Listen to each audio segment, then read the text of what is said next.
આ અવસર છે જાગવાનો, આ 7 દિવસની કથા મને અને તમને જગાડે છે. કથાની શરૂઆત મહાભારતના એક નાના પ્રસંગથી કરીએ.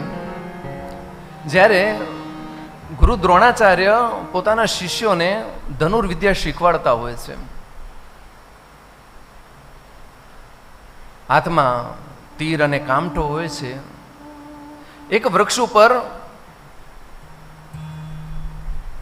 એક પક્ષી બેઠેલું હોય છે, એનો નિશાન સાધવાનો હોય છે.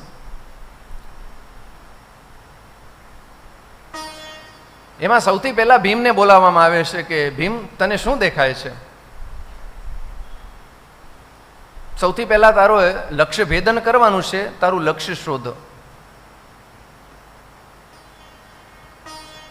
એટલે ભીમ ગુરુજીને કહે છે કે ગુરુજી, મને એ વૃક્ષમાં આંબાના ફળ દેખાય છે, કારણ કે એને ખાવામાં રસ વધારે. તને પક્ષી નથી દેખાતો? ગુરુજી, એ વૃક્ષમાં કેરીઓ એટલી થઈ છે અને એટલી મીઠી લાગે છે કે મને એ જ દેખાય છે. મૂકી દે, તું છોડી દે.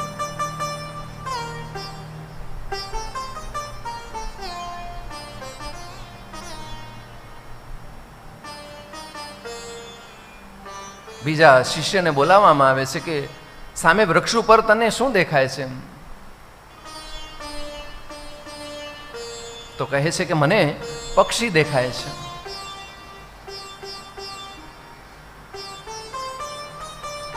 એને ગુરુજી કહે છે કે છોડી દે. અર્જુનનો વારો આવે છે. અર્જુનને પૂછવામાં આવે છે કે તને સામે શું દેખાય છે? ગુરુજી, મને એ પક્ષીની આંખ દેખાય છે. બસ એના લક્ષ્યનું ભેદન કરવાનું છે. આ કથા ઉપરથી સમજવાનું એટલું છે કે ભાગવતજીની અંદર તમે બધા આવશો. જેમ ભીમને જે વૃક્ષમાં પક્ષીની આંખ ભેદન કરવાનું હોય છે, એની જગ્યાએ કેરી દેખાય છે, આંબા દેખાય છે, એમ આપણે આ કથાની અંદર અલગ અલગ વસ્તુઓ દેખાશે. કોઈકને કીર્તન ગમશે, કે આ કથામાં ગયા હતા ત્યાં તો રાસ બહુ હતા. કોઈકને સંગીત દેખાશે.